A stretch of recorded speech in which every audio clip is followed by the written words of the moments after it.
आदाब नाजरीन, खबर दोपहर के साथ मैं हूं मुनज़्ज़ा शाह। आम आदमी पार्टी MCD इंतखाबात को मुलतवी किए जाने के खिलाफ एहतजाज कर रही है।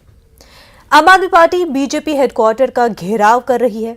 आपने इल्जाम लगाया है कि शिकस्त के खौफ से BJP ने इलेक्शन कमीशन को डरा धमका कर MCD इंतखाबात मुलतवी करने के लिए दबाव बनाया है।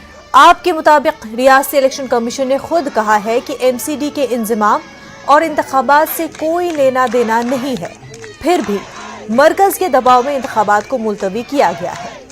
आपने इल्जाम लगाया कि BJP बदनवान लोगों को अहम ओहदों पर बिठाती है, वक्त आने पर उन्हें डरा धमका कर उनके मनपसंद काम करवा लेते हैं। वाज़ेह है, इलेक्शन कमीशन MCD इलेक्शन के लिए तारीखों का ऐलान करने वाली थी। इसी दौरान मरकजी हुकूमत ने इलेक्शन कमीशन को खत लिखकर तीनों MCD को इंजमाम करने की बात कही थी, जिसके बाद इलेक्शन कमीशन ने MCD इलेक्शन को मुलतवी कर दिया। अम्बेडकर जी ने यह संविधान बनाया था और इस संविधान के तहत लोकतंत्र की हत्या अब की बार की जा रही है। आज तक आजादी के बाद कभी ऐसा नहीं हुआ जब चुनाव टाले गए हों। यह पहली बार ऐसा हो रहा है कि चुनाव आयुक्त किसी न किसी दबाव में है। क्या PMO ने उनकी फाइल बना ली है? क्या उन्हें ED से डराया जा रहा है? क्या CBI से डराया जा रहा है? चुनाव आयुक्त चुनाव टालने पे मजबूर हो गए। जिस दिन चुनाव की घोषणा करनी थी उससे आधे घंटे पहले उन्होंने एक बहुत ही बचकाना सा जवाब देकर चुनाव को टालने की कोशिश की। उनके इंटरनल सर्वे ने भी उनको रिपोर्ट दी है कि आज अगर दिल्ली में चुनाव होते हैं तो 250 से ज्यादा सीटें आम आदमी पार्टी जीतने जा रही है। और इसका कारण है कि जो पिछली बार वो नए चेहरे नई उड़ान के नाम पे अपने नए नए व्यक्ति लाए थे, उन्होंने 5 साल में इतने गड्ढे कर दिए हैं दिल्ली में। दिल्ली के अंदर कूड़ा कर दिया है। दिल्ली की अर्थव्यवस्था को बिगाड़ के रख दिया है। 18,000 करोड़ रुपए का बजट भ्रष्टाचार की भेंट चढ़ रहा है। उसके चलते नगर निगम चुनाव को टालने की कोशिश की जा रही है। आम आदमी पार्टी भाजपा को डर के मारे भागने नहीं देगी, उन्हें ये लोकतंत्र की हत्या नहीं करने देगी। उसी का विरोध प्रदर्शन है। आज उनके कार्यालय का घेराव होगा। हिंदुस्तान में लोकतंत्र जीवित रहेगा। सभी जानते हैं। हमारे साथ इस वक्त आम आदमी पार्टी के स्पोक्स पर्सन अतहर जैदी साहब, साथ ही साथ BJP के स्पोक्स पर्सन शुभेंदु शेखर अवस्थी साहब भी जुड़ चुके हैं। दोनों का खैर मकदम न्यूज़ 18 उर्दू में आप दोनों से बात करेंगे, लेकिन हमारी नुमाइंदा रचना भी दिल्ली से हमारे साथ जुड़ चुकी है। रचना, आम आदमी कारकुनान BJP हेडक्वार्टर का घेराव कर रहे हैं।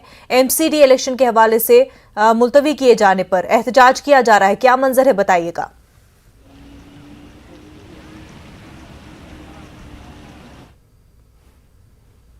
रचना, आप तक आवाज पहुंच पा रही है? हमारी नुमाइंदा रचना से राब्ता बनाने की कोशिश जारी है। आपको बता दें कि आम आदमी पार्टी इस वक्त जो है BJP हेडक्वार्टर का घेराव कर रही है। आपका इल्जाम है कि BJP के कहने पर दबाव में आकर आम आदमी पार्टी का कहना है कि इंतखाबात MCD के मुलतवी किए गए हैं और आम आदमी पार्टी का कहना है कि ये डेमोक्रेसी पर वार है। इस तरह का इक़दाम करना ये डेमोक्रेसी के लिए अच्छा नहीं है, ये मुल्क के लिए अच्छा नहीं है। जबकि रचना हमारे साथ जुड़ चुकी है। रचना, क्या कुछ मंजर है? आम आदमी पार्टी के कारकुनान एहतजाज कर रहे हैं, हेडक्वार्टर BJP का घेराव किया जा रहा है, वहां पर क्या मंजर है, बताइए। बिल्कुल मुनज़्ज़ा, जिस तरीके से आम आदमी पार्टी इस वक्त प्रचंड बहुमत में जो जीत मिली है कांग्रेस में, उसके बाद पूरे एक्शन में नज़र आ रही है दिल्ली MCD चुनाव को लेकर। और जिस तरीके से BJP मुख्यालय की तैयारियां, यहाँ पर BJP मुख्यालय को घेरने की तैयारियां आम आदमी पार्टी की तरफ से की जा रही हैं, क्योंकि लगातार आम आदमी पार्टी ये आरोप लगा रही थी कि चुनाव आयोग को इन्फ्लुएंस में लेकर कहीं ना कहीं MCD के चुनाव BJP ने रद्द कराए हैं और वो चाहती है कि अप्रैल में ही ये चुनाव हो। और इसी के लिए आज ये घेराव यहाँ पर किया जा रहा है। तमाम जो आम आदमी पार्टी के कार्यकर्ता हैं वो इस प्रदर्शन में शामिल हैं। लगातार BJP के खिलाफ नारेबाजी की जा रही है। और जिस तरीके से जो विधायक हैं उन लोगों का भी कहना है कि वो चाहते हैं कि समय पर हो, लेकिन कहीं ना कहीं BJP डरी हुई है कि आने वाले MCD चुनाव में उनकी हार निश्चित है। इसीलिए वो चाहती है कि अभी चुनाव ना हो और इसको टाल दिया जाए, क्योंकि ये कहा गया था कि तीनों MCD को एक करना है, इसलिए ये चुनाव फिलहाल कैंसिल किए जा रहे हैं, रद्द किए जा रहे हैं। उसके बाद से ही आम आदमी पार्टी पूरी तरीके से प्रचंड रूप में नजर आ रही है, पूरे एक्शन मोड में नजर आ रही है कि एमसीडी के चुनाव तय समय पर होने चाहिए और उसी को लेकर आज बीजेपी मुख्यालय का घेराव आम आदमी पार्टी की तरफ से किया जा रहा है। बीजेपी की तरफ से क्या कुछ रिस्पांस मिल रहा है, क्योंकि लगातार कहा जा रहा है कि ये सिर्फ इलेक्शन को टाला नहीं जा रहा है, ये सिर्फ अनाउंसमेंट के हवाले से जो है पोस्टपोन किया गया है।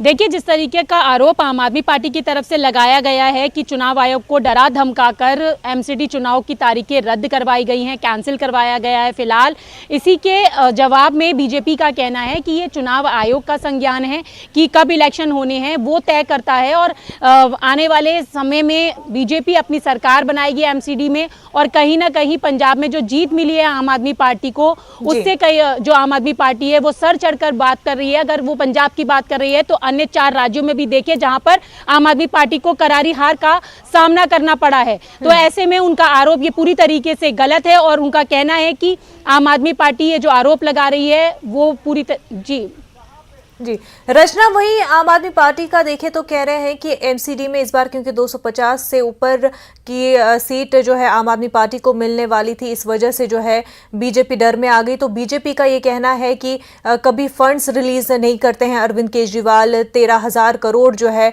वो कहाँ है, इस तरह के सवाल उठाए जाते हैं। तो दोनों ही जो है एक दूसरे के काम पर सवाल उठा रहे हैं यहाँ पे। बिल्कुल, यहाँ पर अगर हम बीजेपी की बात करें और दिल्ली सरकार की बात करें तो एमसीडी को लेकर लगातार वो आमने सामने नजर आई है। फंड की बात जो है वो सबसे बड़ा मुद्दा यहाँ पर है। बीजेपी का आरोप है कि एमसीडी के काम के लिए दिल्ली सरकार फंड नहीं देती है, जबकि दिल्ली सरकार का ये कहना है कि जो फंड दिल्ली सरकार की तरफ से दिया गया है, एमसीडी को जो मिलना चाहिए वो पूरा फंड दे दिया गया है। लेकिन लगातार अगर हमने पिछले दिनों में देखा तो तकरार यहाँ पर देखने के लिए मिली, आरोप प्रत्यारोप यहाँ पर देखने के लिए मिले। जिस तरीके से आम आदमी पार्टी आरोप लगाती है कि एमसीडी में बीजेपी ने भ्रष्टाचार कर रखा है, ऐसे में ही अगर बीजेपी की बात करें तो बीजेपी का कहना है कि फंड ना होने की वजह से जो एमसीडी को जिस तरीके से काम करना चाहिए, जिस तरीके से वो विकास करना चाहती है, लेकिन कहीं ना कहीं फंड के चलते वो काम पूरे नहीं हो पा रहे हैं। दिल्ली का विकास जिस तरीके से होना चाहिए था उसको ना कर पा रहे में वो पूरी तरीके से यहाँ पर सम्मत नहीं हो पा रहे, क्योंकि उसका कारण ये है कि दिल्ली सरकार उन्हें फंड नहीं देती है। तो दोनों ही एक दूसरे पर आरोप प्रत्यारोप यहाँ पर लगाते हुए नजर आते हैं। समय समय पर इस तरीके की तकरार यहाँ पर देखने के लिए मिलती है। लेकिन अगर हम बात करें एमसीडी चुनावों की, तो जिस तरीके से ये पहले कहा गया था कि अप्रैल के महीने में एमसीडी के चुनाव होंगे, लेकिन वो चुनाव अभी फिलहाल रद्द कर दिए गए हैं। तो ये एक बड़ा मुद्दा हो गया है, क्योंकि वो आरोप लगा रहे हैं कि आपने डरा धमकाकर चुनावों को यहाँ पर रद्द करवाया है, जबकि बीजेपी का कहना है कि चुनाव आयोग में जो तीनों एमसीडी है उनको एक करने की कवायद यहाँ पे शायद की जा रही है, उसके चलते थोड़ा सा यहाँ पर जरूर डिले हो रहा है। और अगर हम देखें तो दोनों ही पार्टी एक दूसरे पर भ्रष्टाचार का आरोप लगाती हैं, क्योंकि एमसीडी में जिस तरीके से बीजेपी की सत्ता काबिज है, लगातार आम आदमी पार्टी ये कहती है कि बीजेपी ने काम यहाँ पर नहीं किया है, जबकि बीजेपी का कहना है कि आम आदमी पार्टी की तरफ से फंड नहीं दिए जा रहे, जिससे एमसीडी के जो कर्मचारी हैं वो लगातार प्रदर्शन करते हैं, लगातार परेशान रहते हैं और दिल्ली सरकार उनकी यहाँ पर एक बात नहीं सुनती है। जी रचना, बेहद शुक्रिया आपका तमाम तर जानकारी के लिए। तो हमारे साथ शुभेंदु शेखर अवस्थी जी और अत्थर जैदी जी दोनों हमारे साथ हमारे मेहमान जो है बने हुए हैं। अवस्थी साहब, पहले आपसे जानना चाहूंगी कि सवाल उठ रहे हैं कि ऐसा पहली बार है कि सेंटर जो है इस तरह से यूटी या स्टेट के इलेक्शन कमीशन में दखल दे रहे हैं और चुनाव को जो है पोस्टपोन करा रहे हैं। इसमें मनोजा, जो आम आदमी पार्टी है ये एक आंदोलन से जन्मी पार्टी है और केजरीवाल और उनके पार्टी के जो कार्यकर्ता हैं एक अराजक लोग हैं। यदि कोई ऐसा चुनाव है कि ऐसा संभव है, क्या हो सकता है कि इलेक्शन अप्रैल में होने की जगह मई में हो जाएगा, 1 महीने से या 1.5 महीने से क्या फर्क पड़ेगा। और उसके लिए इतनी election commission, state election commission को केजरीवाल जी कहते हैं कि क्या आपने पैसा खा लिया है। आप देखिए किसको बोल रहे हैं, इलेक्शन कमीशन को, स्टेट इलेक्शन कमिश्नर को, क्या आपने पैसा खा लिया है, या आप मार्च में रिटायर होने वाले हो तो आपको कोई पद दे दिया गया है, या आपको डराया धमकाया गया है। ये किसी तरीके की बात है? केजरीवाल खुद बोल रहे हैं। मैं कोई एक छोटा मोटा कोई कार्यकर्ता या प्रवक्ता बोल रहा होता तो मैं समझता कि वो आदमी को संविधान या संविधान के लोगों को कैसे बोलना है ये मैं नहीं आता होगा। पर केजरीवाल जी ने ये सबके सामने टीवी पे आकर बोला कि आपको क्या कोई घूस दे दी गई है, और ऐसा संविधान के अगेंस्ट में बोलना उनकी पुरानी आदत है। और बाद में यदि कोई चीज उल्टी पड़ जाती है तो वो तिहाड़ जेल चले जाते हैं, माफी मांग लेते हैं, ये ऐसा करते आते हैं। दूसरा, उन्होंने कहा कि हमको बहुत अच्छी जीत मिली है, इसलिए बीजेपी उसको देख के कि यहाँ हार जाएगी, इसलिए उसको पोस्टपोन कर रही है। मैं उनको बताना चाहता हूं कि पंजाब को छोड़ के बाकी 4 राज्यों में उनके 99% लोगों की जमानत जब्त हुई है। जितने कैंडिडेट दिए थे सबके 99% लोगों के जमानत जब्त हुई है, मतलब उनको कोई, और वोट कितने मिले हैं, नोटा से भी कम। तो ये ऐसी एक आदत है इनकी बनाने की, हम सब जीत रहे हैं, हम सब करेंगे, हम ये हो रहा है, हम वो हो रहा है, तो दिल्ली को उन्होंने खराब कर रखा है।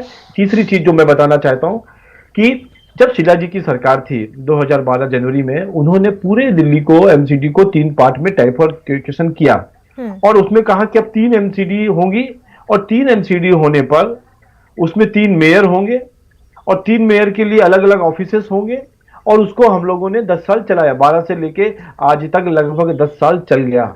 पर हम लोगों ने पाया कि इस तरीके से जब 3 मेयर, 3 पूरे ऑफिसेस, 3 सब चीजें 3 हो रही हैं, तो खर्चे बहुत ज्यादा हो रहे हैं। और केजरीवाल जी की सरकार ने आते ही सबसे पहला काम किया कि पैसे नहीं दिए। आप कैलकुलेशन के साथ कह रहा हूं मैं कि ये हमारे एक्ट में लिखा हुआ है कि जो टोटल बजट होगा उसका 12.5% इनको एमसीडी को देना होगा, और इन्होंने कभी भी 4%, 5%, 6% से ज्यादा पैसा नहीं दिया। अब वो इकट्ठा होके 13,000 करोड़ रुपए हो गया है। अब जब हम 13,000 करोड़ रुपए नहीं दे पाएंगे तो कभी सैलरी नहीं दे पाएंगे, कभी सफाई नहीं कर पाएंगे, कभी हॉस्पिटल की मेंटेनेंस नहीं हो पाएगी। और केजरीवाल ने जानबूझ के किया इसको, जिससे कि जनता के बीच में जाए कि ये लोग जो एमसीडी में जो लोग हैं वो लोग अच्छा काम नहीं कर रहे हैं। कई पॉइंट यहाँ पर अवस्थी जी उठाए हैं। अथर जैदी साहब, सबसे पहले तो ये बात जो अवस्थी साहब ने कही कि इलेक्शन कमीशन पर इस तरह का इल्ज़ाम क्यों लगाया जा रहा है, 4 बातें इन्होंने मोटे तौर पर कही है कि इलेक्शन कमीशन पर इल्ज़ाम क्यों। दूसरा ये कि फ़ंड्स क्यों नहीं जारी किए जाते, जिस वजह से काफ़ी मुश्किलात का सामना जो मुलाजमीन भी है एमसीडी के उनको होता है। तीसरी बात ये भी कि 4 रियासतों की हम बात करें तो वहाँ पर किस तरह का परफॉर्मेंस रहा आम आदमी पार्टी का, तो सिर्फ पंजाब के परफॉर्मेंस को देखते हुए इतना ज़्यादा क्यों उछल रही है आप। और चौथी बात ये भी कि अगर हम बात करें जब परफॉर्मेंस की, अगर हम काम की बात करते हैं तो एमसीडी को सपोर्ट नहीं मिला है अरविंद केजरीवाल सरकार का, तो फिर काम के इल्ज़ाम के हवाले से बीजेपी को फिर उसका भुगतान करना पड़ता है। क्या कहेंगे आप?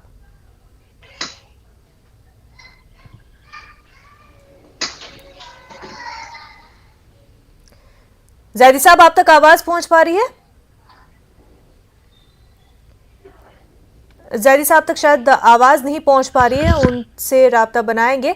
अवस्थी साहब, लेकिन आपने जो बात कही कि जो एमसीडी के हवाले से फंड्स की बात आपने की, वहां पर आम आदमी पार्टी का ये भी जवाब है कि जो ऑलरेडी बजट दिया भी जाता है वो तो करप्शन में वेस्ट हो जाता है, वो तो लोगों के जेब में चले जाता है, तो वो तो वैसे भी बीजेपी जो है लोगों के काम में लाती ही नहीं है।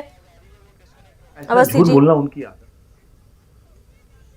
अवस्थी साहब, आपसे जानना चाहेंगे, लेकिन जैदी साहब आप तक आवाज पहुंच रही है? जी मैं सुन पा रहा हूँ मुनज़्ज़ा आपको। जी जैदी साहब, आपने अवस्थी साहब को सुना होगा, कई सवाल उन्होंने उठाए, उस पर आपका क्या कहना है?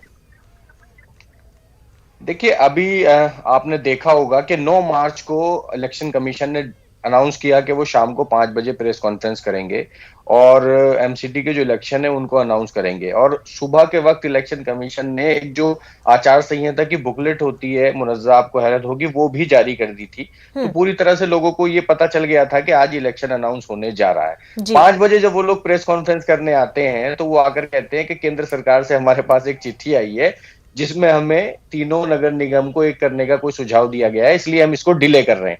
अब आप ये देखिए कितना हास्यास्पद है ये चीज कि इलेक्शन कमीशन केंद्र सरकार की किसी चिट्ठी की वजह से इलेक्शन को डिले कर देता है। मैं शुभेंदु जी को सुन रहा था, अभी बड़ी संविधान की जो है वो बात कर रहे थे। मैं शुभेंदु जी को एक बताना चाहता हूं कि जब बंगाल का चुनाव हुआ था ना शुभेंदु जी, तो दूसरी वेव के मुहाने पे खड़ा था ये देश कोरोना की। और जब इलेक्शन कमीशन ने प्रेस कॉन्फ्रेंस की थी तो वहां कई पत्रकारों ने इलेक्शन कमिश्नर ऑफ इंडिया से ये सवाल किया था कि क्या आपको नहीं लगता कि जिस तरह से दूसरी वेव की आशंका है और आप बंगाल में चुनाव कराने जा रहे हैं तो हमको इसको थोड़ा डिले कर देना चाहिए इस वेव के डर की वजह से। तो इलेक्शन कमिश्नर ने यह कहा था कि भारतीय संविधान में इलेक्शन को डिले करने का कोई भी प्रावधान नहीं है, इलेक्शन को हमेशा तय समय पर ही कराया जाता है, इसलिए हम लोग मजबूर हैं, हमें इलेक्शन को तय समय पर ही कराना पड़ेगा। और दिल्ली के अंदर 17 मई लास्ट डेट है दिल्ली के नगर निगम के इलेक्शन को कराने की। तो जहां तक शुभेंदु जी अभी संविधान का हवाला दे रहे थे तो मैं उनको बता दूं कि संविधान के हवाले देते हुए ही इलेक्शन कमीशन ने बंगाल का चुनाव कराया था और संविधान का हवाला देते हुए ही इलेक्शन कमीशन ने यूपी का चुनाव कराया। क्योंकि अभी जब यूपी के चुनाव में हम लोग जा रहे थे तब भी ओमिक्रॉन वायरस का जो प्रकोप है वो कम नहीं हुआ था इस देश में, लेकिन इलेक्शन कमीशन ने यह कहा कि हम सारे कोविड प्रोटोकॉल को देखेंगे और उसके नॉर्म्स को लागू कराते हुए इलेक्शन कराएंगे, लेकिन इलेक्शन जरूर कराएंगे। इलेक्शन इस देश में वक्त पर ही होता है, वो डिले नहीं हो सकता। तो जहां तक ये संविधान का हवाला दे रहे थे तो वो तो मैंने इनको ये जवाब दे दिया। रही बात दिल्ली नगर निगम की, तो देखिए दिल्ली नगर निगम में अभी कोरोना के वक्त पे भी आपने देखा होगा कि एमसीडी के जितने भी अस्पताल थे उनके अस्पताल के जो डॉक्टर थे वो रो रो कर अपनी सैलरी मांग रहे थे, लेकिन सैलरी नहीं मिल रही थी। और दिल्ली के अंदर आप किसी भी बॉर्डर से मुनव्वर जी कभी आइएगा तो आप देखिएगा कि कूड़े के बड़े बड़े पहाड़ गगनचुंबी दिल्ली के अंदर खड़े हुए हैं। जो 15 साल का एमसीडी का जो काम है, जो 15 साल से बीजेपी जो एमसीडी में बैठी हुई उनका जो काम है उसका इनका डेवलपमेंट का उदाहरण देते हैं। वो जो कूड़े के पहाड़ चारों बॉर्डर पे हमारे यहाँ पर खड़े हुए हैं, तो लोग इनसे बदजन हो चुके हैं, लोग इनसे परेशान हो चुके हैं और ये बात बीजेपी खुद जानती है। आप ये देखिए कि पिछली बार जब ये लोग नगर निगम के चुनाव में मुनव्वर जी गए थे तो इन्होंने 272 के 272 कैंडिडेट अपने बदल दिए थे जी, ये कह के कि हम नए चेहरों के साथ जाएंगे। तो इनको पता है कि इनकी हार निश्चित है और बहुत बड़ी हार निश्चित है, इसलिए इन्होंने इलेक्शन कमीशन के ऊपर ये प्रेशर बनाया है। जी अवस्थी जी, आप कुछ कहना चाह रहे हैं? देखिए इलेक्शन कमीशन को इन्होंने जवाब नहीं दिया कि इतने गलत शब्द कैसे कहा इन्होंने, पहला जवाब जो ये बात घुमा गए। दूसरी चीज, दिल्ली में ये सब स्थिति किसके कारण हो रही है कि पैसे नहीं दिए, उसका जवाब नहीं दिया इन्होंने। आप ये चाहते हैं, जिस दिन इनकी सरकार आई इन्होंने कहा कि हम जितनी भी विधवाओं को महिलाओं को पेंशन दी जा रही है वो अब एमसीडी से नहीं दी जाएगी और उन्होंने बंद कर दिया। ये देखिए किस तरीके के अराजक लोग हैं। इसमें भी राजनीति करी कि यदि एमसीडी का जो लोग हैं जहां पे भाजपा काबिज है, यदि वो पेंशन देगी तो हमारे को लोग वोट नहीं देंगे, तो इन्होंने उसका पेंशन ही बंद कर दिया। ये विचारधारा के साथ लोग हैं। और कैसी विचारधारा है आपको ने अभी देखा, ये खुद ही कह रहे हैं कि दिल्ली के अंदर कूड़े के पहाड़ हो गए। भैया उसके पैसे दोगे तो हम उसको ठीक करेंगे। जब पैसा कहां से आएगा एमसीडी का? एमसीडी का टोटल कलेक्शन यदि 100% है तो उसमें से टोटल जो खर्चा है 100% का एमसीडी खुद अपने पास से 10% से ज्यादा पैसा कलेक्शन नहीं कर सकती है। 90% दिल्ली सरकार को देना होता है। और ऐसा पहले भी सरकारें जी अथर साहब, आपकी बात सुनेंगे जी, आपके पास आएंगे अथर साहब। हाँ अवस्थी जी। जी, इसके पहले जब शीला जी की सरकारें थी उस समय पर भी ये मैटर कभी आया नहीं। जब शीला जी यहाँ की सीएम थी और हम केंद्र में थे, या इसका उल्टा, हमारे लोग यहाँ पे एमसीडी में थे और वो लोग केंद्र में थे। अब ऐसी स्थितियों में आप सोचिए कि इन्होंने एक अराजकता फैला के रखी है पूरे स्कूल में, पूरे दिल्ली के अंदर। आप जाएंगे गंदगी फैला दी है इन्होंने, केवल एडवर्टीजमेंट किया है। आपको मैंने बताया कि ये इतनी बड़ी बड़ी डेवलपमेंट की बात करते हैं, जो 500 स्कूल बनाने थे, एक भी स्कूल बनाया नहीं, एक भी रोड नहीं बनाई, एक भी स्टेडियम नहीं बनाया, एक भी नाला नहीं ठीक किया। ये लोग एक तरीके के, और बजट इनका 35,000 करोड़ से बढ़ के 70,000 करोड़ हो गया और दिल्ली को एमसीडी को पैसा नहीं दे रहे और यहां पर आके नाटक कर रहे हैं। तो ये अराजक लोग हैं। इन अराजकता को 2017 में भी बुरी तरीके से हराया था, इस बार भी इनको बहुत बुरी तरीके से हराएंगे। इसमें ये अथर जैदी साहब को मैं कहना चाहता हूँ। अथर जैदी साहब, आप कुछ कहना चाह रहे हैं? देखिए आपको फ्रस्ट्रेशन दिख रही होगी शुभेंदु जी की बात पे, जिस तरह के वो शब्द प्रयोग कर रहे हैं हमारे लिए, अराजक। ठीक है, मैंने बड़े इज्जत से उनको सब जवाब दिए, वो अराजक बोल रहे हैं हमको। ठीक है, तो फ्रस्ट्रेशन आपको दिख रहा होगा बीजेपी के प्रवक्ता के बातों में कि वो कितने ज्यादा फ्रस्ट्रेटेड है। अच्छा, जहां तक ये बार बार फंड की बात कर रहे हैं, एक मिनट मेरी बात पूरी हो जाने दी शुभेंदु जी, मैं सुन रहा था आपको।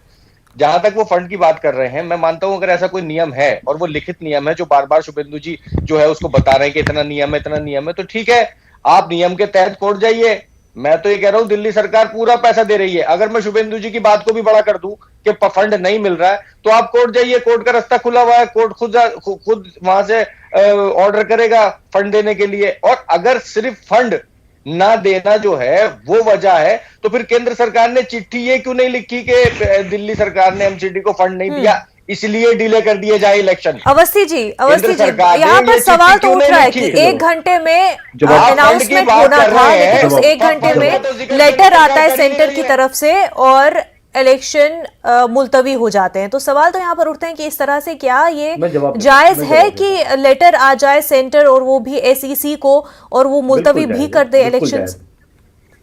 बिल्कुल जायज है। जब 2012 में टाइप ऑफ केसेस हुआ तब ये लोगों को पूछिए, ये लोग वहां पे जरूर थे उस समय पर, कहीं ना कहीं किसी ना किसी पार्टी में तो होंगे ही। उस समय पर भी इलेक्शन, अगर आपको दिल्ली एमसीडी को ज्वाइन करने का इतना ही शौक था तो आप 10 साल से क्या कर रहे थे? मैं आपको, और आप मुझे एक सवाल का मेरे जवाब और दे दीजिए।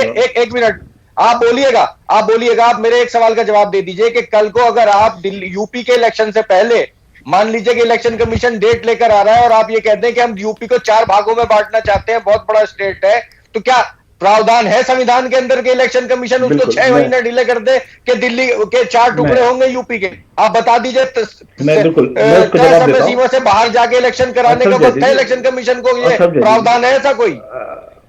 बिल्कुल अथर्व यादी जी सुन लो अब आप पूरी बात। दिल्ली के अंदर 12 जनवरी 2012 में जब ट्राइफरकेशन किया था उस समय पे भी चुनाव 3 महीने आगे बढ़े थे। 12 जनवरी 2022 की बात बताइए। अरे यार आप सुनोगे नहीं तो मैं ऐसे जवाब देता नहीं हूँ अथर्व जी, आप बहुत शांतिप्रिय। 10 साल से आप क्या कर रहे थे? पूरी बात आप पूरी बात लीजिए, केंद्र में है ना, बोलने नहीं दोगे तो मेरे को इस तरीके से डिबेट करने की मेरी आदत नहीं है। 8 साल से आप केंद्र में है ना, आपको 9 मार्च 2022 को क्यों याद आया? आपने प्रश्न पूछा है तो प्रश्न को घुमाइए मत, करो आप घुमाइए मत, सीधा बताइए। बिल्कुल सीधा बता रहे हैं आप, मेरी बात सुनिए अथर्व जी, जब मेरी बात पूरी हो जाए तो आप कोई भी क्वेश्चन पूछ सकते हो। 2012 में भी जब ट्राइफरकेशन हुआ था तो 3 महीने के लिए इलेक्शन बढ़ाए गए थे और उसके समय पे भी आज सपोज करिए इलेक्शन हो जाता है, आज 3 मेयर हैं, इनको कैसे जोड़ देंगे? कौन मेयर बनेगा तीसरा? लेकिन अवस्थी साहब उस पर ये सवाल उठ रहे हैं कि अगर यूनिफिकेशन करना भी था तो पिछले 7 सालों में 7-8 सालों में क्यों नहीं किया गया? जी आप 8 साल से केंद्र में हैं, जब कार्यकाल खत्म होता है, 8 साल से आप केंद्र में हैं, आपने 8 साल में ऐसा क्यों नहीं किया? आप मुंह में दही जमा के क्यों बैठे हुए थे?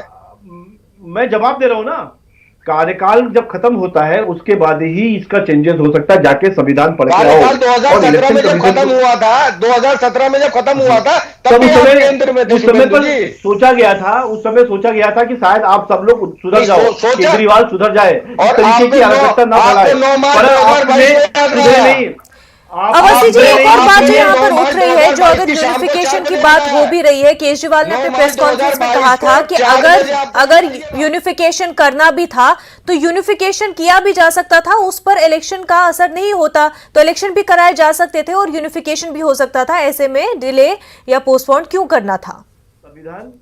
संविधान जब 4 हमारे यहाँ पे 3 एमसीडीज हैं, एक नॉर्थ का है, एक ईस्ट का है और एक साउथ का है। जब चुनाव होता है तो ईस्ट, साउथ और नॉर्थ अलग अलग संविधान के तरीके से वोटिंग होती है और उसके हिसाब से जो ईस्ट का होगा, नॉर्थ का होगा, साउथ का होगा, वो आगे आप सुनिए मेरी बात, आप सुनिए मेरी बात, उसके बाद उसमें से मेयर चुना जाता है। इसलिए 3 एमसीडी को अलग अलग करके यूनिफाई करना ये केजरीवाल जी के कहते हैं मुंगेरी लाल के सपने हैं। और आप देखिएगा अभी 1 महीने 1.5 महीने के बाद चुनाव हो जाएगा तो 1-1.5 महीने के लिए इनको ऐसी कौन सी स्थिति हो गई, इन्होंने सब पंजाब के लिए पैसा मांग रखा था यहाँ के बहुत सारे लोगों से, अब वो इनके ऊपर चिपक गए यहाँ के कि आपने हमसे पैसा लिया था, अब आप चुनाव कराओ। उसके कारण ये जवाब दे रहे हैं। यहाँ पर दिल्ली के अंदर जो शराब बेची है इन्होंने एक और एक के साथ फ्री, उसके कारण लोग इनके साथ बहुत ज्यादा दुखी है।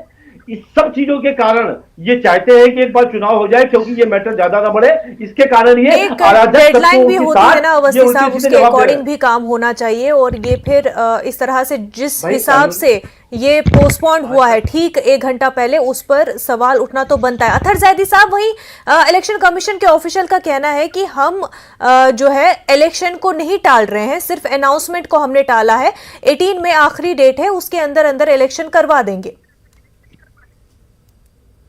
देखिए, अभी आप किस तरह के आरोप ये हमारे ऊपर लगा रहे हैं, इनकी फ्रस्ट्रेशन देखिए, आपके पैसा लिया था, ये लिया था, अब इनकी फ्रस्ट्रेशन देखिए, इनकी फ्रस्ट्रेशन देख के आप, और देखिए, सुनिए, इनकी फ्रस्ट्रेशन देख के जितने भी दर्शक आपके देख रहे होंगे ना, वो पूरी तरह समझ गए होंगे कि इस चुनाव से कौन डरा हुआ है, कौन घबराया हुआ है, कौन डरा हुआ है, कौन घबराया हुआ है। जिस तरह से टास्क पे इलेक्शन कमीशन को रख के ये लोग काम कर रहे हैं, वो पूरा देश देख रहा है। और मैं आपके चैनल पे बैठ के कह रहा हूँ, इलेक्शन के बाद भी, इलेक्शन जब भी होगा, सुन ले, हाँ, मेरी शुभकामनाएं आपके प्रचंड बहुमत को, जैसे पंजाब में आया वैसे ही आएगा आपका।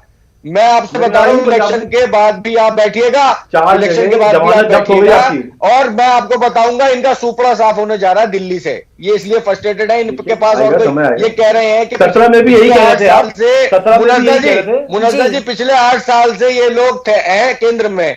अगर इनको इस तरह कोई यूनिफिकेशन करना था तो इनके पास समय था।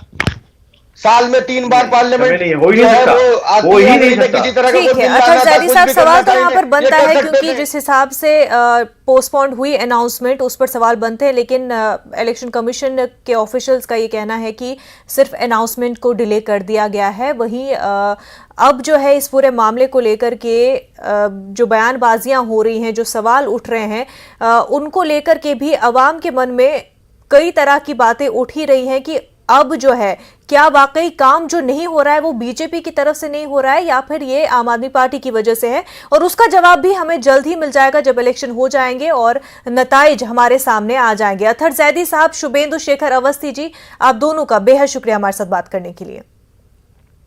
आदाब।